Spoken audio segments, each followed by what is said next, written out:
What's up, everyone? I'm Future Meteorologist CM4A, and thank you for joining me for another week of your weather news with 4A Predicts. And boy, did you see we had our first snow of the year here on Long Island. That was pretty awesome to see the flurries if you are a snow fan.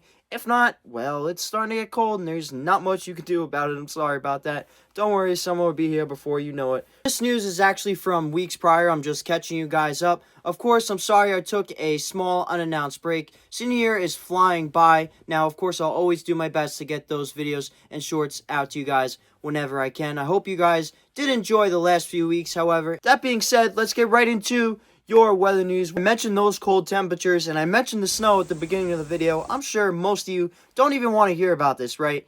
But it's almost that time. Winter is approaching us, and it is starting to get colder. Here's what the National Weather Service had to say about it, as we did have that cold snap where it did reach freezing. They were talking about how showers were possible, but that's not the highlight. Much colder and drier conditions moved through the area that night. Temperatures were expected to fall into the upper 20s inland and around 30 degrees closer to the coast, with wind chills in the teens and low 20s. Did you break out that winter jacket? Because I did. It was certainly cold. You could see the low temperature map there, as well as the wind chill map there. Man, that's right. Cold temperatures are here. The snow is here. Will it be a snowy winter? Well, we shall see. Oh yeah, and by the way, talking about the cold, if you're going upstate or anywhere near the Great Lakes, lake effect snow has returned.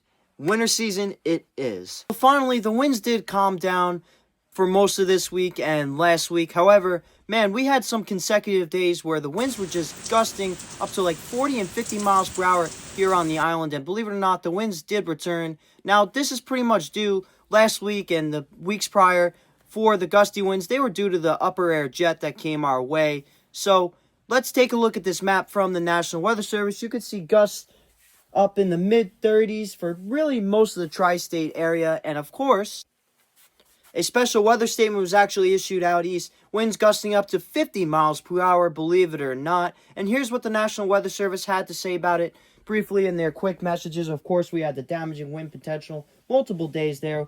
Peak winds were about 25 to 40 miles per hour sustained, with gusts up to 50 to 60 miles per hour. Pretty crazy. Of course, the impacts with those come power outages, down power lines, debris and stuff like that. The storm conditions were possible on all the waters. A high wind watch, a storm watch, all that stuff was in effect. Also, a wind advisory was in effect, as the National Weather Service describes there.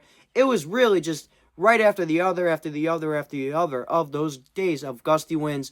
Hopefully that does calm down for this weekend. Alrighty guys, last thing here. Did you look up? Did you see the northern lights? Well, for parts of the islands, you were able to see it. Of course, those less polluted places like the beach or anything like that, you were able to see the northern lights. Man, just beautiful as the National Weather Service shows those pictures there. It was absolutely gorgeous. I actually didn't get to see them, but I hope you did, because man, what a sight. And of course, this was actually caused by the geomagnetic storm. It's actually pretty severe, as the National Weather Service described. There you could see just them explaining pretty much the gist of it and the effects of it. Believe it or not, it could even cause disruptions to your phones or your GPS. I hope that didn't happen, but I do hope you enjoyed the Northern Lights. That being said, everyone, I hope you had a wonderful week. Again, thank you to the veterans. I never got a chance to say that. I hope you enjoyed your Veterans Day. We had chilly weather. That is when we had our snow. Anyway, guys, have a wonderful weekend, and thank you so much for watching.